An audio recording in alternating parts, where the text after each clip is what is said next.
Okay, and welcome into the Porter Graphic Issue 1. My name's Brian Mann, and we're just going to do a little origin story real quick to get everybody acquainted with everybody else. I started collecting comics about a year and a half, 2 years ago, because I was with a coworker and he wouldn't shut up about comics, so I decided to go pick one up.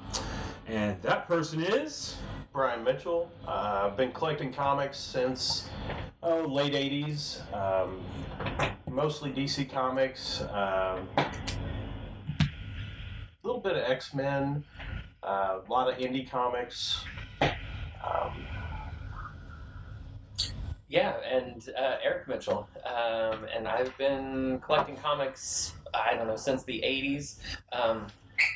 If I would have been cool back then, I probably actually would have a really good comic collection at this point, but back in the 80s, the only thing I collected were things that went with the toys that I had. So I had He-Man comics, and G.I. Joe comics, and Transformer comics, and Mask, and Thundercats, and Starhawk, and nothing. Like, had I actually started in on the X-Men during the 80s, that would have been awesome, or Spider-Man, but that came a little bit later in the 90s, and then when Marvel kind of exploded there in the 90s, we kind of did everything. I mean, every X-Men that you could imagine, every Spider-Man that you could imagine, Avengers, just everything. And then kind of went off for a little bit and didn't really collect a whole lot. And then over the past few years, I've started collecting again and get a mix of DC and Marvel.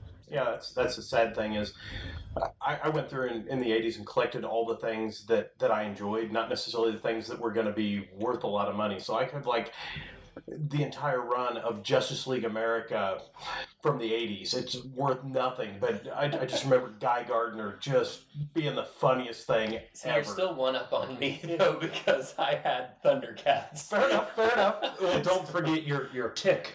Oh, absolutely. Of course. Love me some Tick. The Tick, yes. So basically, this podcast, what we're going to do is, it's called Porter Graphic, Porter for the beer, graphic for the comics. And what we're going to do is we got some sections and we got some beers. And let's get started with some Compare, which is our first section. And basically, Compare is where we're all going to take a comic that we all read, and we're going to try and break it down and see what each of us thought about it. And I think we're going to start first with the DC Current Batman. And I think issue 31 just came out today as we are going through this. But 30, that was the interlude, right? With Joker and Riddler. No, this was the Kite Man. The Kite Man. Oh, the Kite 30, Man, yeah. yes. So, we're kind of right in the middle of the war of jokes and riddles war of jokes and riddles. Which has been surprisingly good. Yeah, it really has. 'Cause I didn't think I was going to like it, because I was like, really? You're doing the whole Team Riddler, Team Joker thing? And I'm like, is this Teen Wolf? Or, it does have that Twilight Edward team. I know it sounds dirty, but really that's the vibe I got from it. But it was surprisingly actually engaging. So I like the take on both the Joker and the Riddler. I love the art. Seems like a fresh take on both characters. It's very, very engaging. Both the story and the art. So I sometimes I'll read a book just because I love the art or just because I love the story. Mm-hmm. I like that it has both. Yeah. I'm not as taken with it yet. I think it has picked up here with 30 and 31, but those first parts of it. Well, first off, I feel like we do a crossover for everything else. This is huge enough that it should have been a crossover, because I feel like they're trying to fit too much into just one comic. This could have spread out into Detective or Nightwing or whatever else that you could have put it into, because we did that with the horrible Monster Men crossover there at the beginning of Rebirth. The Button with Flash. Yeah, and I just feel like I feel like it's a little bit too rushed. Like, you have all these guys on Joker's side, you have all these villains on Riddler's side, and all we get to see is a full page spread of some of them on the left Team A and some of them on the right. Yeah. And I don't actually get to see all those great villains interacting and fighting with each other. I mean, they really could have spread this out a lot more. So I guess I'm not disappointed with the premise of it. I'm just disappointed that that there's maybe not enough, that they didn't.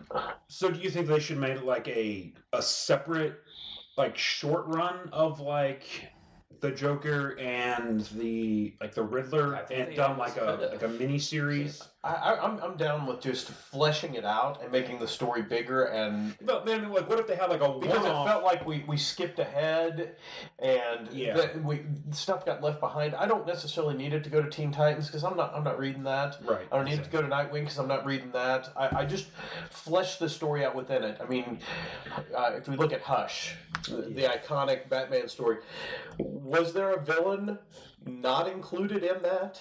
And it was all self-contained within that series. And yet you can remember important things that happened with every villain there. And here I see Deadshot on the left side of the page, and I see Croc on the other side of the page, and it's like, well, they're on the Suicide Squad, so how are they on different teams? Yeah. Well, I mean, one of the things that I was thinking when I read it is they could do like a one-off. They could do like a Riddler, and then they could do like a Joker to go with this. Yeah. Like as kind of like a mini series to where it's like, okay, well, here's the fleshed out Joker story. Here's the fleshed out Riddler story of like why these people are on Joker's side, why these people are on Riddler's side, but. So I dig the parts of the story that we're going to take a whole comic and have it be just an entire meal and tell the story all around that. Yeah. I mean, that's good stuff. We're going to have an entire story about Kite Man. Yeah. Freaking Kite Man. Yeah, we're an entire book dedicated to Kite Man. And it continues. I mean, it has not been a short little bit on Kite Man. So I love how we just delve down the rabbit hole and tell the story there, but I get where you're coming from. I want to let's see all these characters interact with each other. Yeah. All right, so we're going to move on to Doctor Strange now, which is a Marvel book. Just coming fresh off, the first 20 issues were totally different than the last 5. Because the last 5 were in the Secret Empire's world. Yeah, super exciting Secret Empires. Super excited. We'll get to Secret Empires here in a minute. But, Doctor Strange, he's running around with old Kingpin. Doing some stuff with the one guy you thought he'd never do anything with. I don't quite understand it, but we'll talk about it. I mean, I'll take some Daredevil anytime I can get him, but don't really need any Kingpin. Yeah. Or Kingpin in a bedazzled golf cart. Wow. You remember the bedazzled golf cart, man. It's in there. Bedazzled golf cart. What would you call it? Never really been a Doctor Strange guy.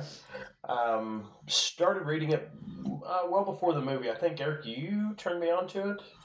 Yeah, I think so. We started grabbing some of them, and when they restarted back over at number 1 with it, and So I like the character. He seems a little more frail. Yeah, that's a good way of putting it. Yeah, I enjoyed the beginning of the series where all the magic's getting sucked out, and you're gonna have to pull yourself up by your bootstraps and find every little spark of magic in the corners of the world. Mm-hmm. The art's a little different. Mm-hmm. Not usually what I'd go after, but it works for this for some reason. The whole Secret Empires thing, I guess we'll touch on that at some point. I just would have been okay just telling Doctor Strange's story. I didn't need to be pulled out. It got a little bit off there for a while. Yeah. And I haven't actually read this most recent one yet. So are we out of Secret Empire then? This newest one? So 24 is still Secret Empires. Yeah, I think 25 came out today. Yeah, I think 25 did come out today, and it looks totally different as a cover. So I think we might be out of the Secret Empires world with this one. Oh, I did see that. I was at it's more of a traditional she still had a variant cover. Yeah, it's more of the traditional. The Venomized cover is what we still sweet. had Sweet, up there. So, but is that Mordo? Grant? Mordo, or whatever his name is. Yeah.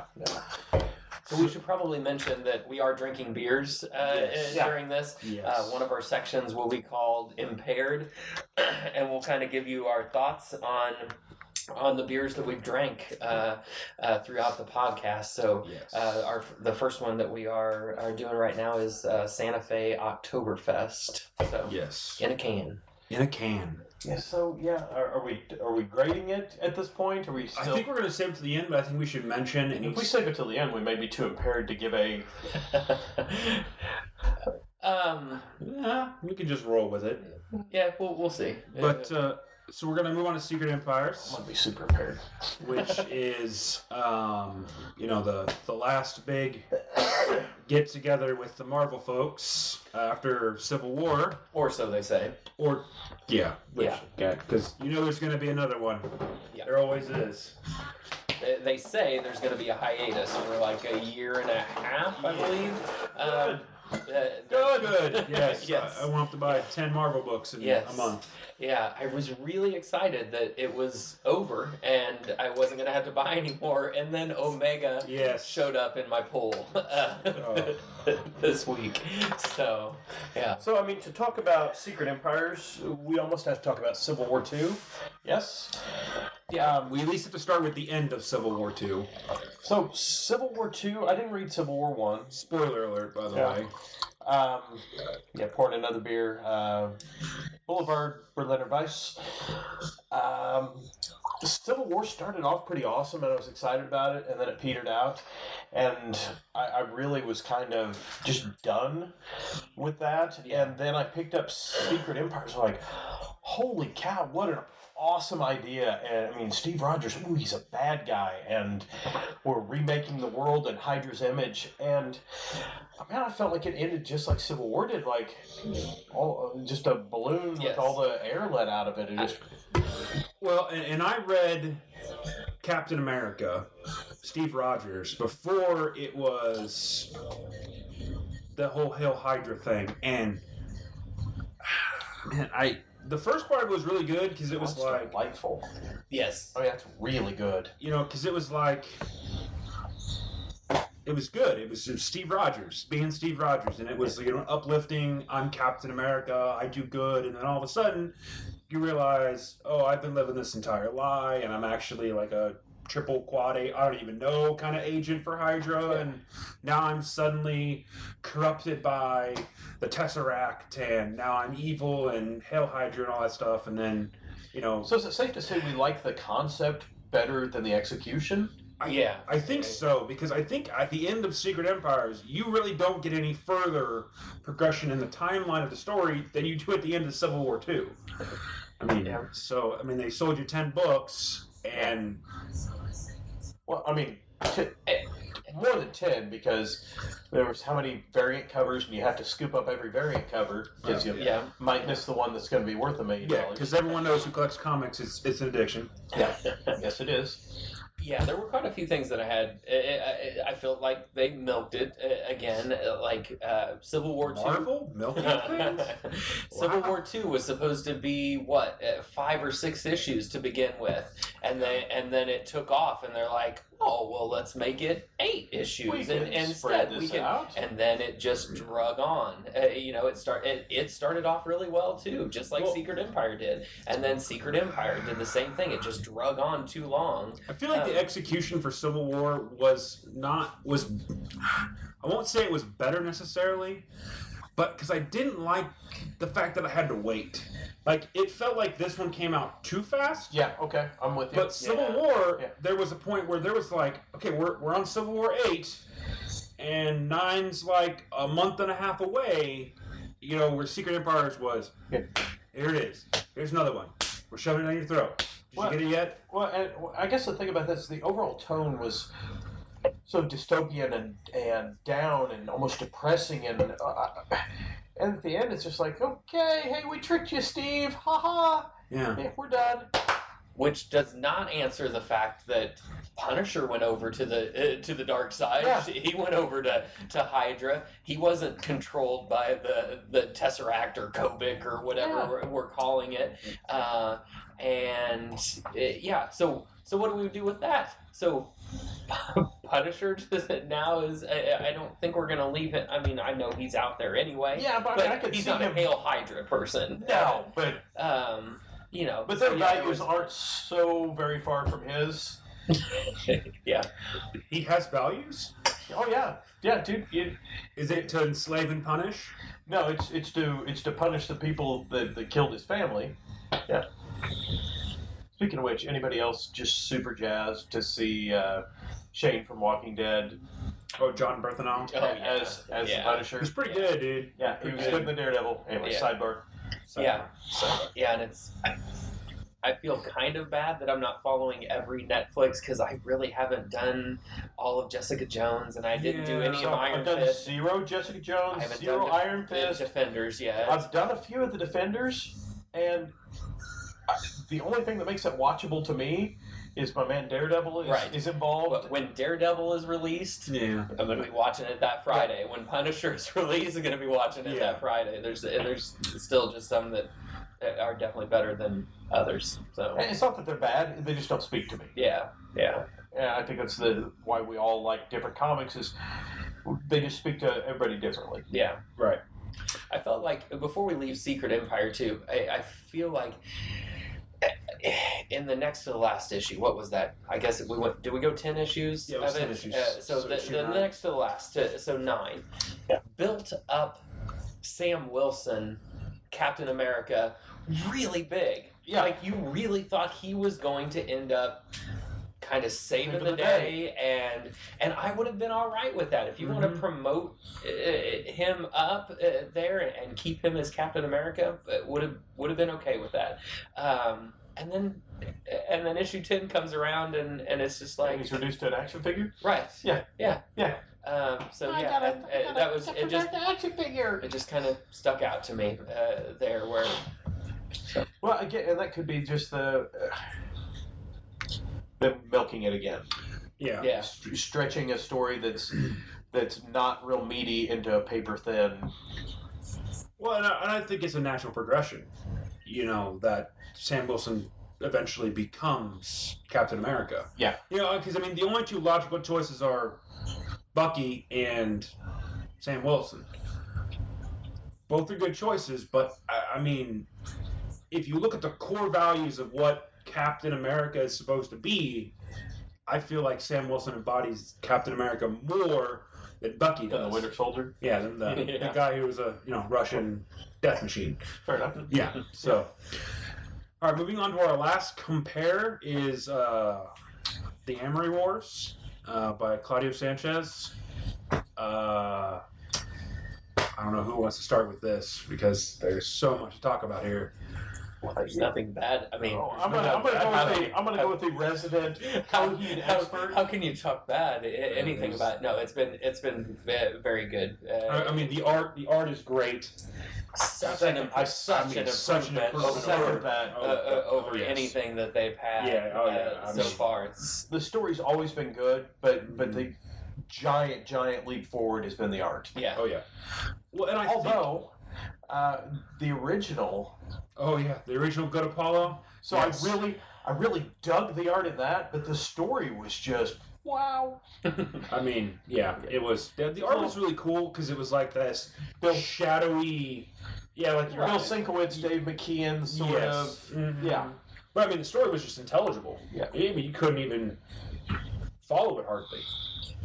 But this iteration of it is just very very well I think they really tried to stay in that original graphic novel. They really tried to stay in the writing writer part of it. Yes. Where here now with this, we're spreading it out, and we're still seeing some of the Amory Wars going on too, not just. Yeah, it flips from being Claudio and the Inferno, and then it's Ryder and his Eric Court. Well, it feels like it's where in the previous incarnation it was all just kind of jumbled together. This feels very segregated between, okay, this is, like you were saying, Claudio, the writer. It feels like you can follow the story a little better. Yeah, they're trying to make the characters that are the same appear to be different, which helps you navigate through the story. Because if you don't listen to Coheed and Cambria, or you don't know the story or anything, I mean, if I told you that these guys are the same people, and this guy's writing a story about this guy, and this guy knows that the writer exists, you'd be like, what are you talking about? Well, in this, it's pretty clear definition because, like I said, the art is just raised to a whole new level. Yeah. Where you can really tell, okay, this is what he's writing about, this is him in real life. Here are the choices that he's making in his own life that are reflecting what is in his writing, And if you haven't picked up a Coheed album, just right now go out to the store, go to iTunes. Or, In Keeping Secrets. Yeah. So Yes. Start there. Recommend the Coheed. How to get it in there? Yes. No plug, just saying. And we still have 6 more issues to go, so we can continue plugging Coheed for as long as. And there's a rumor that directly after this is a 12 issue of No World for Tomorrow. That would be awesome. That they are writing. Pretty okay with that, because we had to wait quite a bit of time. It was years. I want to say it was. I mean, it was pretty good. 4 or 5 years, because In Keeping Secret Signer 3 was what, 2014 or something like that? It's been at least 3 or 4 years. It's been a minute. Because what we got in between there, Kill Audio, Translucid, all good. Translucid, Translucid, Key of Z was great. Kill Audio. Then wasn't there something else, I think, in there too that he did? Oh, he's always doing something. Well, yeah, he's always doing something. Yeah. I mean, Prize Fire Inferno. I mean, at some point, he's recording albums with the band, and at some point. Gotta take a break from the comics. Okay. So that takes us out of Compare and moves us into Share. And first up with Share is Eric with an X-Men comic. So I'm just finishing up the Boulevard Berliner Weisse, and I know we're not talking about that, but it's delightful. Yes, it's very delightful. Good. So I was huge into X-Men for a long time, throughout the 90s. Bro, you can't spray drink. There's too many comics around. Dude, you had to get that crispy bottle cap open right on the mic. Record. Right on the mic, bro. Right on the mic, bro. Okay. So pouring a Elysian Dayglow IPA. All right. So I really liked X-Men throughout the 90s until it went crazy and there was just way too much X-Men, and then I guess I got busy with adulting for a while and didn't read a whole lot of X-Men, so decided to start picking it back up once they restarted here. They've got X-Men Blue and X-Men Gold going now, and they've both been excellent so far. X-Men Blue is basically the original X-Men. So you have Jean Grey, Cyclops, Iceman, Beast, and Angel that have been brought back from the 1960s, just barely into their run of the 1960s, and they were brought to the present time. And so you get to see them dealing with issues now in the 2000s, whereas, for instance, Beast, who used to be the smartest guy in the group, maybe one of the smartest guys in the Marvel universe, reduced to technology has passed him by, and so he's actually started taking up the mystic arts, which has not gone so well for him. And then X-Men Gold is more just classic X-Men. Kitty Pryde leading it, which is awesome. Give me more Kitty Pryde in every comic. And just Colossus, Old Man Logan, Storm, just more Nightcrawler, just kind of classic X-Men. So, it's coming out twice a month still right now. So they're already on number 12 for X-Men Gold and number 11 for X-Men Blue, and been excellent so far. So do you like that they went back to their original lineup in X-Men Blue? Yeah, Kind of back to their roots. So wait a minute. Which original lineup? No, the original lineup. The original lineup. Like the original. These are the original X-Men brought from the 1960s to the present day, dealing with living in 2017 instead of whatever that late. Yeah, I'm digging on that because Xavier, spoiler alert, Xavier's dead. He's been dead for quite a while now, and they've actually not brought him back, which is, Red Skull ran around with his brain for quite some time and became a really powerful telepath, but they're not being led by Xavier, obviously. They're actually being led by Magneto. Which we've seen before. Yeah. So that's been my knock on the X-Men, because late 80s, I really that was my comic. I really loved the X-Men, but it turned into just too much of a soap opera. We just pull this character in and this character out, and it was hard to follow the timelines. So yeah, I dig that, going back to one, and then Blue is that is Blue. That's a Blue. That's and Blue. the Gold is more. It feels like a 90s X-Men lineup. It's Colossus, it's Kitty Pryde, it's Nightcrawler, it's Old Man Logan. Since the real Wolverine is dead, they've pulled in the Old Man Logan. It's Storm. So these are my X-Men. Yes. It's been very solid. And like where's Phoenix in X-Men Gold? She gone? Coming back. So you're talking about like Jean Grey, or you've got the original Jean Grey before she was inhabited by the Phoenix, going in X-Men Blue. But I do know that's coming. It's supposed to be coming back. Phoenix is supposed to be in the future here, coming up. So, it's been both of them have been really good. You're getting some of those classic X-Men villains put in there. They've gone up against Juggernaut and Black Tom Cassidy. And Omega Red, and so they're hitting the greatest hits. That sounds great. Yeah. So I'm going to talk about a book that's. Don't talk about that one.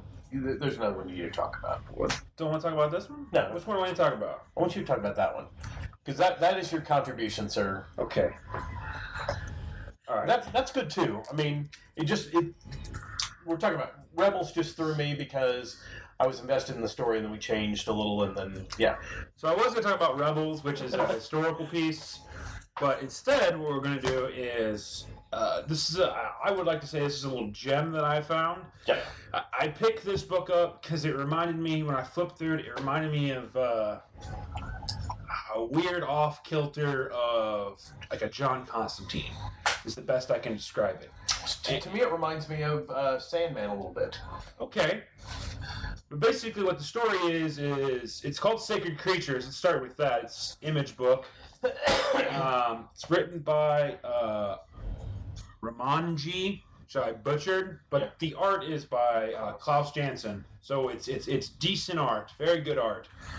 And one thing that I really like about it is it keeps you guessing. I mean, because there's some stuff that happens in it. I'm not going to go into it because, the whole point of this is we want you to go into your local comic book shop and actually buy these comics and read them. But the gist of the story is like there's this group of people who can pretty much do whatever they want and get away with it, and then there's the other side of that thing.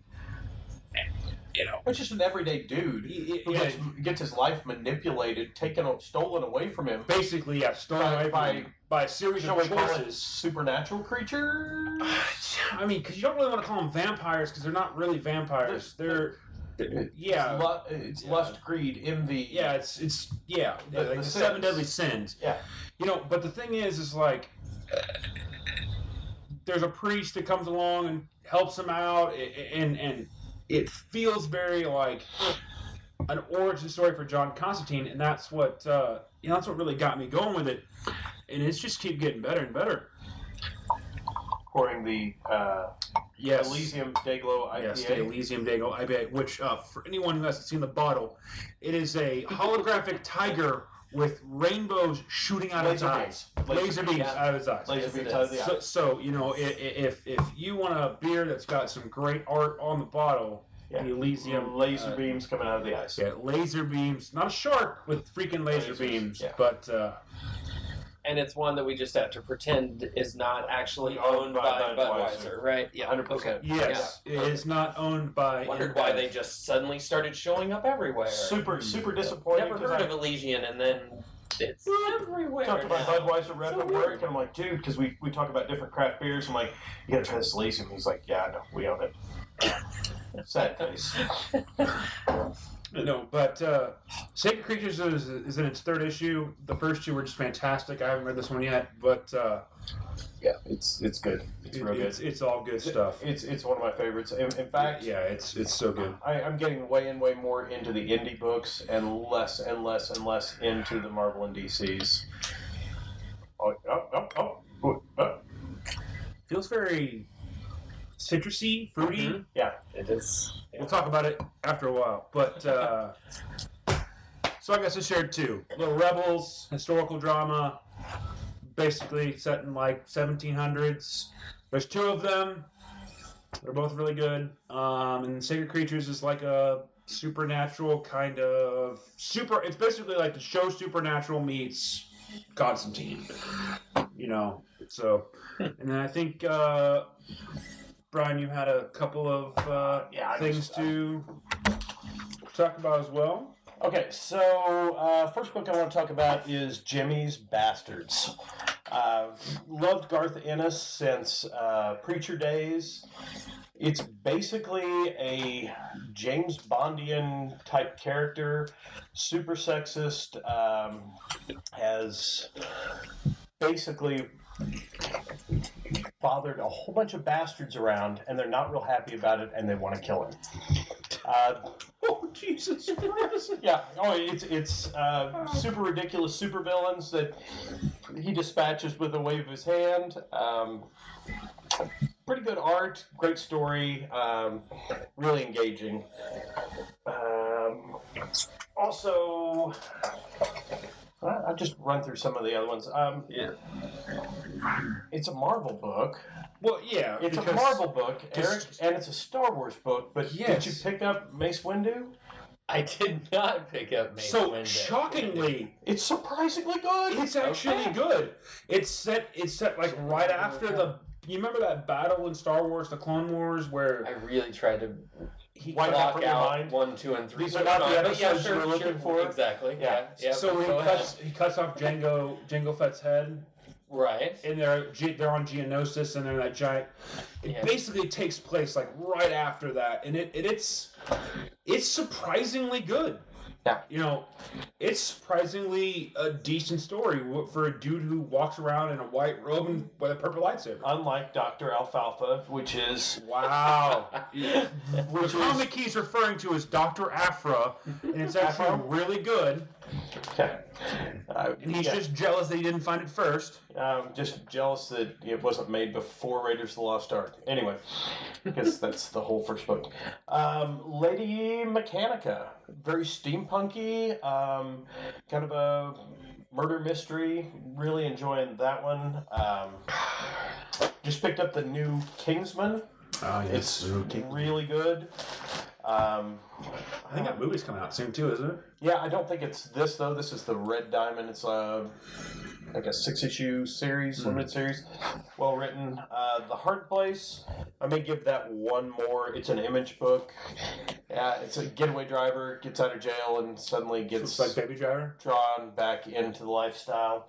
But the book I really want to talk about, The Divided States of Hysteria. Howard Chaykin, loved his books back in the day.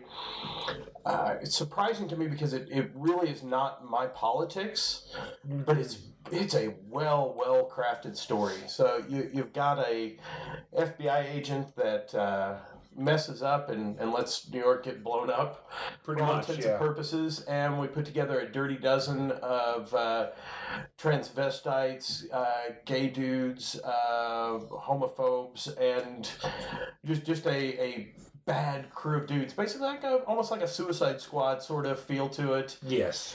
And we go and try to take out the bad guys. Yes. So you've read it too, Brian. Yeah. What's your thoughts on it? I like that it's narrative throughout the, like the words down the sides in some point and the pictures on the other side. The art, personally, it leaves a little to be desired, if I'm honest. It's almost like poor McFarlane-ish. Yeah, but I mean, like I said, It's kind of got the McFarlane feel to it, but not as good. But the story more than makes up for it. Yeah. But it just hands down, if it's a Howard Chaykin book, you should just probably get it. But that one specifically, I know it may not be politically correct. Whatever your politics are, you should be able to get past them to get through that book, because it's really worth the read. Totally 100%.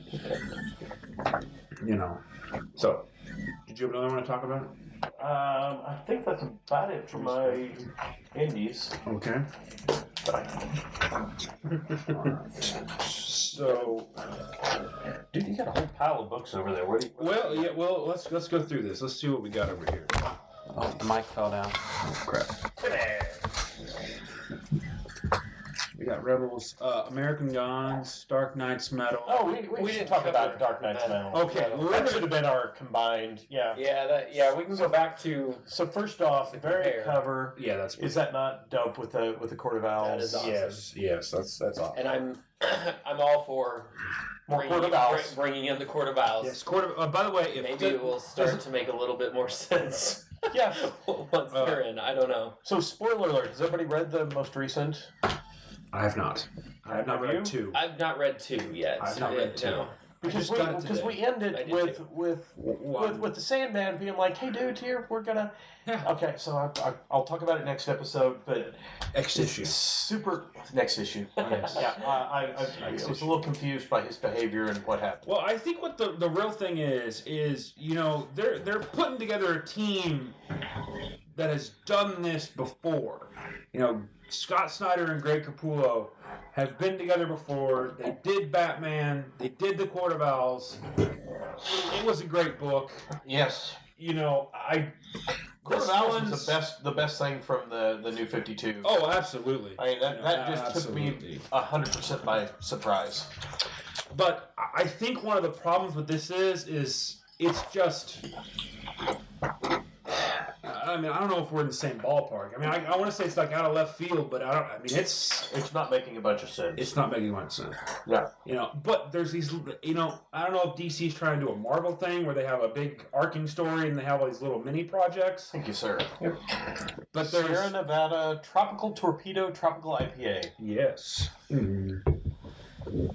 But one of the things that I do... that we're able to still be talking coherently is pretty fantastic. But the thing that I really like about DC, what they're doing right now is they're putting together artists and writers that deserve to go together. It appears we have a breaking news beer. I'm sorry, it just reminds me of a pale. Reminds me of a pale ale. Yeah. Almost like the Breckenridge... mango.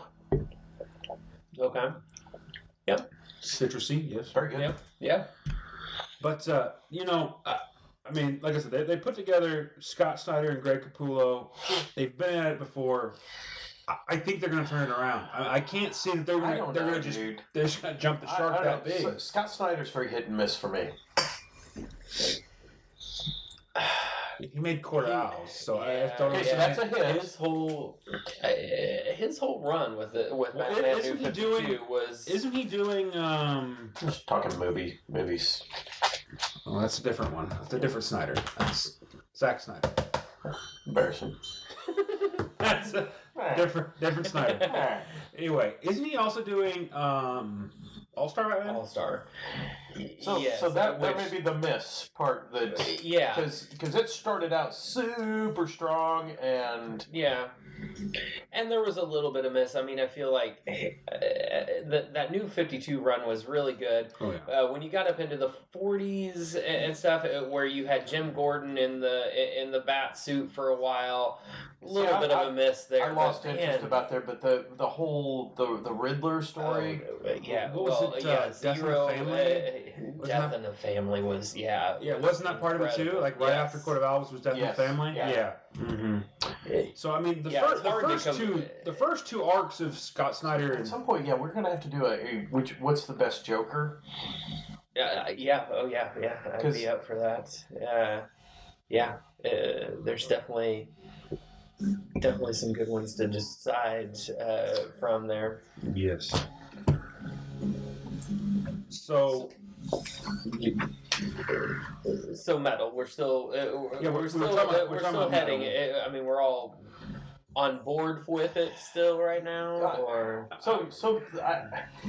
it's in a category of comic books that are week to week for me. So Green Arrow is week to week for me. Yes. It started out so strong, and now I'm just, to your point earlier, like before we were on mic, all right, who's the next Justice League this week? Oh, you're a good guy. Yeah. I can't believe the run that we've had here. I mean, they've literally ran through every Justice League member, and the end of the comic ends almost exactly the same with, you've really turned it around, Green Arrow. We like you again. Yeah, we saw it with Flash. I think it then went to Wonder Woman. Then went to Batman. Then to Superman. Green Lantern. Yes. And then this latest one that I just picked up today has everybody. Yeah, the whole gang's here. So we're all here. Are we gonna? I haven't read it yet, but are we gonna see Green Arrow accepted back into the Justice League? I don't know. I don't know if that's where we're headed or what. But yeah, it's been just very odd that everyone has ended with gosh, you're a good guy. We thought you were an asshole after all. Yeah. Another book on the cusp for me is Suicide Squad. It's a week to week. So, I keep picking out because I want it to be good again. Yeah, I want it to be and it hasn't been for a while. Yeah, and it's just, the first few issues were actually kind of good, and the art was Jim Lee. Yeah, which was good. Now the art is not Jim Lee. Carfaro Padilla. It's not bad. It's just and then the whole it's less about the art to me than the story. It's just like the we're going up against Amanda Waller, and then she's dead, and she's not dead, and it's like I don't know. I feel like I keep buying it because I want it to be better. Yeah. I've actually stopped buying Green Arrow because I've just given up of it getting better. Which is disappointing because it had some pretty awesome art as well. So a bunch of Neil Adams covers. Yeah, they had a bunch of Neil Adams variants, Mike Grell variants, which he did Longbow, Green Arrow Hunters. Did you ever finish reading that? No, I need to. Disappointed. Which is Kevin Kline, not the other one. Who did that first, just so we're all... Don't make me. Don't make me. Yeah, okay. Another book. I'm going to... I'm only in the second issue. Mr. Miracle. Is that kind of week to week for you too? No, it's kind of nostalgic because I've got some of the older books, and then had a late '80s, early '90s run that I collected. But this is like way more adult. Really good art. So far, the story's been pretty good. But yeah, it could definitely fall off. It's a 2 of 12. So it's a limited series. So yeah, which those are always good because the story's going to end, and it's not going to probably jump the shark before it's done. So I know nothing about Mr. Miracle, but I did hear that it has some kind of connection to Rebirth and everything that's probably going along with that. So what is Dark Mr. Side Miracle? So Mr. Miracle is scot-free. He's an escape artist. Was raised on Apocalypse with Big Barda. And yes, she's Okay. a big, tall lady. Yes. Yeah. By Granny Goodness, and she's anything but good. And it's got some decent art to it. Good story.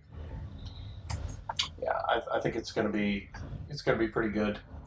Another one that's week to week for me is Bane's Conquest. Start that one. I didn't either. It's okay, but basically it's a story about like Bane just basically being misunderstood as a villain, and he's more of like an anti-hero. Like as long as there's something in it for him, he's willing to fight for the good side. And he has a couple of like really weird altercations with Batman. Not like the altercations with Batman that he had in the Where he broke his back? Yeah, where he broke his back, but altercations like, you know... I'm actually wondering why he would shoot him out and throw him out of a plane. Well, you know, and it's basically, he has a conversation with Batman, like, under different circumstances, I could be you, and you could be me. You know, because... I like that kind of thought process, though. You know, it's like, under different circumstances, Bane could easily be the edgy vigilante who fights crime, but is kind of also a bad guy if you look at it in the right light. Because, I mean, if you look at it in the right light, Batman, yeah. I mean, he's basically doesn't have a badge, and he's going out just beating people down that he is deemed to be a criminal. Yeah. Yep. You know, so, you know, it's okay. The art's pretty decent. You know, there's some things about it I don't necessarily appreciate. There's a lot of, you know, just off the wall kind of only if you know the real backstory of Bane do you get the references kind of thing. But you know, it's not bad. When's it taking place? Is this and where? Like what's? Oh, it's Gotham City. You know, it's I don't know what the next time place really, but like in the canon. But you know, Batman's just basically doing his Batman thing, and they cross paths one day, and they're trying to go after the same guy, and it's like, well, you know, I'm going after the same guy. Well, like he's trying to make himself be a better person. Bane is. He's trying to present a different image as like, hey, I am not this person you all think I am. I'm not the dude who breaks Batman's back. Right. Like I said, it's kind of week to week for me because it's okay, but it's not. No, I'm super just jacking duper with you, dude. Yeah. I like the premise because you're right. I mean, role reversal. I mean, yeah, it definitely could be Batman being the bad guy, and you know, he's just presented as a good guy as. Right. Is it beer time? I think it's beer time. I think it's always beer time. It's always beer time. All right, so this is where it kind of breaks from the form, and we're just going to basically have a conversation and talk about some beers, and I'm sure we'll get right back into comics a little bit, but... So we've gone through the compare part, we've gone through share, and this is what we're calling impaired. Yes. And in between there was a little on the cusp of what was week to week for us. So our first tasty beverage tonight is the Dogfish Head. Well, no, I mean this is the last tasty because we've done the last tasty. Did the Oktoberfest. We what did about the other tasty Berliner Weisse. We did the IPA. The Elysian. Well, I mean, we might be able to fit in another tasty here before. But yeah, we've gone through Santa Fe Oktoberfest. We've done Boulevard, Berliner Weisse, the Elysian Day Glow, Sierra Nevada Tropical Torpedo, and we are now into the Dogfish Oak-aged vanilla worldwide stout. Cheap beer out there for whenever you feel like just picking up like a 30-pack of it. Would only run you, $100 probably. $300-$400. So I mean, if you feel like you need to go out some night and get you some natty ice, just go to your local brew shop and pick up some oak-aged vanilla worldwide stout. That is, what did we say it was? Like $10 a bottle? $10 for a 12-ounce bottle. $10 for a 12-ounce bottle. It's like $35 for a 4-pack. So if you see an IPA or a what? We're looking for what? What are you looking for? Percentage. I think it's on the bottom right here, isn't it? Alcohol by volume right here? Just 12. Just 12 ounces. Ages well. Yeah, it's a secret. It's achievement unlocked. Yeah, I don't see a percentage on there. So thoughts. Let's just start back. Ages well. Ages well. Ages well. Yeah. So let's start it's with so high we can't. The Santa Fe Oktoberfest. What thoughts on that? As far as Oktoberfest, pretty pedestrian. About a 5 out of 10. Yeah. It's not bad, but it didn't knock my socks off. If you need something to drink, just to drink, it's not bad. But there are obviously, if you're looking for an Oktoberfest, Free State Brewery's really good. Schlafly's really good. St. Adams. Bob's 47 is really good. Bob's 47, yeah. What's that traditional? The Anger. Yeah, there's a traditional German one. Yeah. By the, what'd you say it was? The old German rule or whatever? Yeah, I can't. It's like the Mike Paul. There's a.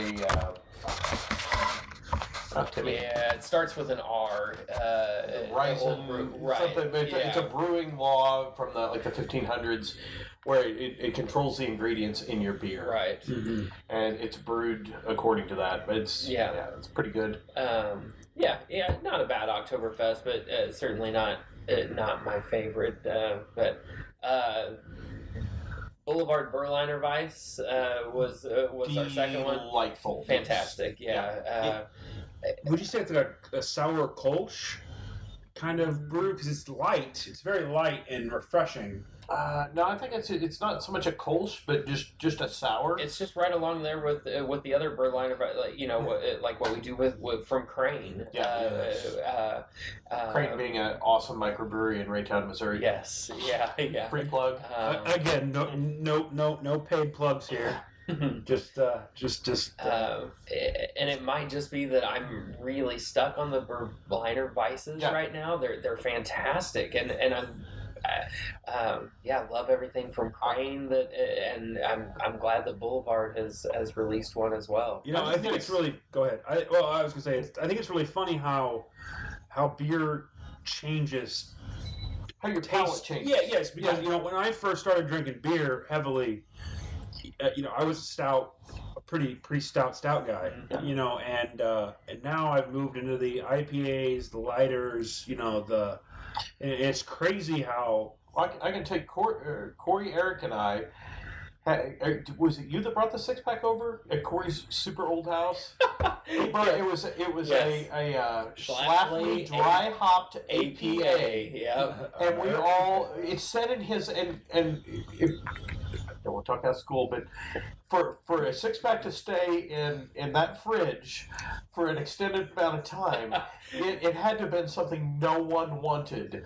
And then suddenly our palates changed to where, wow, this is good. I like this bitter taste. And then I think our palates have changed again to where you really got us turned on to the sours because I'm like, sour. That sequence ale from Dogfish Head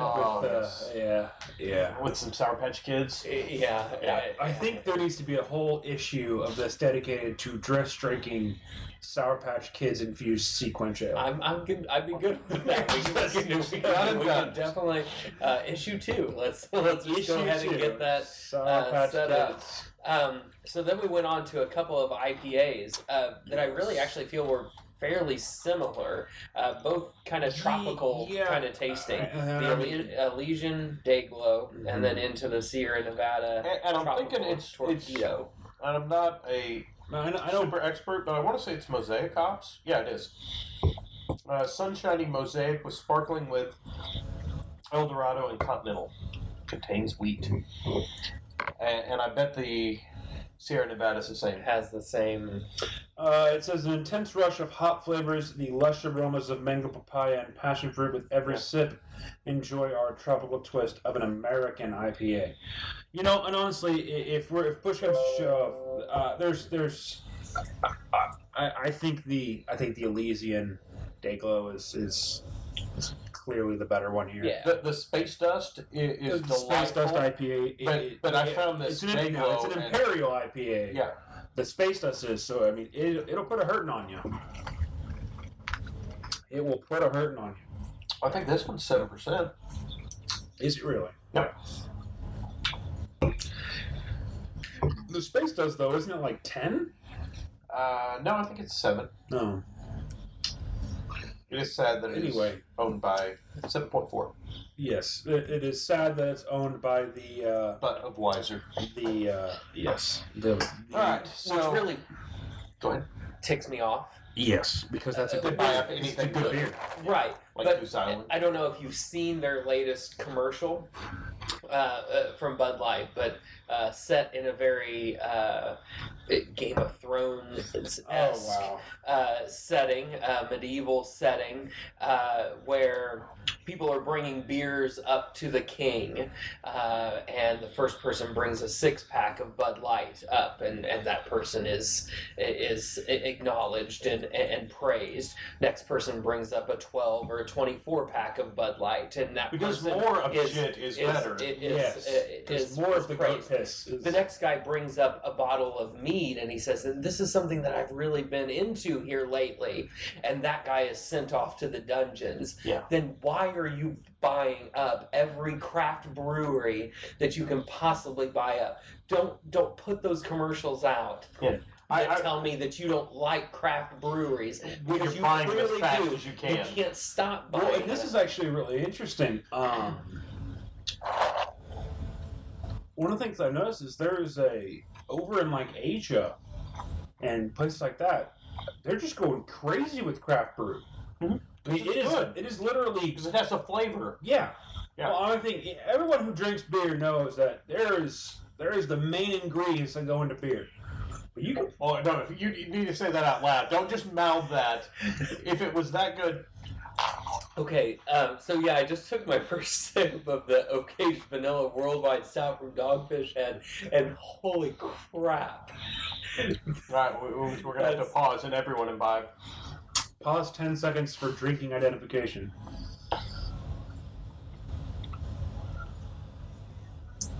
There's little stars exploding in my mouth.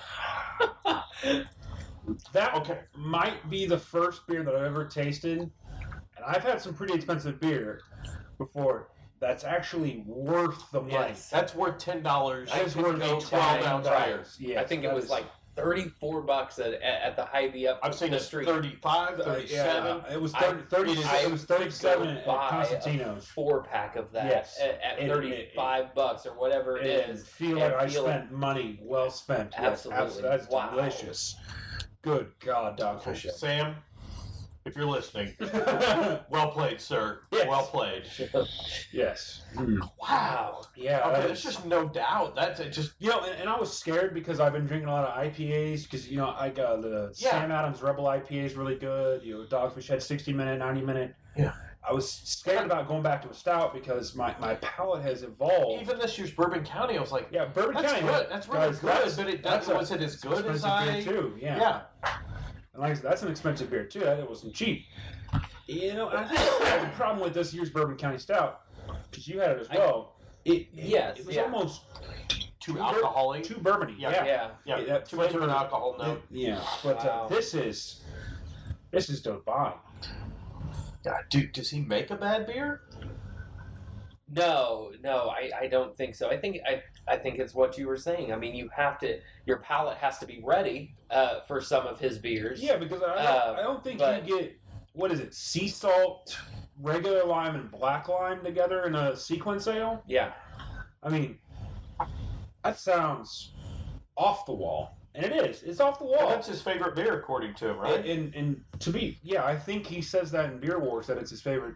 No, I don't think he had sequence at that point. But when you visited with him at when we met him, we actually met him a couple of months ago, and I think he said one of his favorite beers is the Sequence Ale, and I mean, it seems to break all the rules. Yeah. And it still works, which is great. And I think supposedly it's actually a beer that is not really bad for you. Holy shit! Yeah, it's semi-healthy. Okay, anybody want to guess what the ABV is on this? 14. Keep going. Are you shitting me? Keep going. 16? Yes, 100%. Percent? Okay, guys, this says 16 ABV, 70 IBU.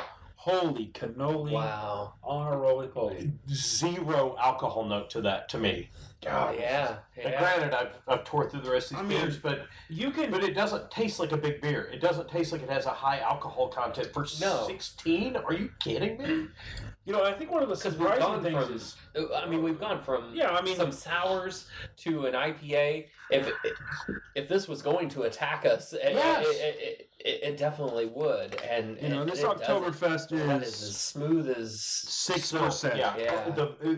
Very much a vanilla note to it. Yeah, which, I mean, you would expect because it says vanilla on the bottle, but it's not overbearing, I don't think.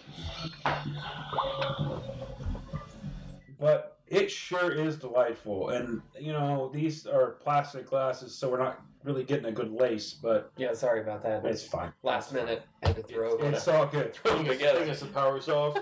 Yes. Brian's hacienda. It's all good, but it is... Hopped up level 10. When you smell it, by the way, we all use an application on the iOS and the Android called Untapped. It's delightful. It is basically Facebook for beer drinkers. Yep. Delightful app. There's a lot of breweries now, a lot of places you go to where they have check-in boards that are certified where, you know, you check in a beer and it goes up on the wall, which is pretty neat. But, you know, just the resurgence of this... We're going to take beer at its base level, and we're going to try and make it into things that shouldn't necessarily go together, but work. And I think, you know, we live in a time now where there's a beer for somebody. Like, there's a beer for everybody. Yeah. I mean, it used to be, you know, you had about, 6 or 7 good options? And now there's... And when you say good options, those were a lot of... Michelob Ultra? Exactly. I mean, they all tasted exactly the same and were watered down. Yes. So... And, I mean, now you have weird, off-the-wall flavors. I still haven't found a good pumpkin beer that I like, but... Oh, Fallon apparently makes a good one. I'm not a pumpkin beer. I'm not a pumpkin person either. I almost tried the Blue Moon pumpkin wheat just to see if it was okay, but then I was scared off by the pumpkin. That is so good. Yeah. Yes, absolutely. Yeah, I mean, it's crazy. I'm gonna go buy more of that. I mean, it's worth it. It's worth it. It's worth it. I mean, it's sippy like a you know, like a bourbon or a but it doesn't hit you in the face. No, because there's no flash of alcohol. So the only thing I can compare it to is the Goose Island Bourbon County Stout. Tastes as complex as that without the super high alcohol note. And it doesn't really have a chocolatey note, which I think that I think Bourbon County this year was 13%. I have the bottle at home. I mean, I can look. It's like 13, 14, something like that. It was something like How that. could this be 16% and just be... I don't taste it. Yeah. Yeah, like I said, there's no alcohol taste on the tongue at all. They are magicians at Dogfish Head. That's the only that is the only explanation. If you're ever in Massachusetts, there's a place. It's like that episode on his beer show where they chewed up the grain and spit it in the bucket to ferment it. Yeah. Yes. I know it's a deep pull. Sorry, guys. It's so good. Okay, so well, we've had some comics and we've had some beer, and I think we're about wrapped up. We're going to call that an issue of Porter Graphic, and we'll see you all next time.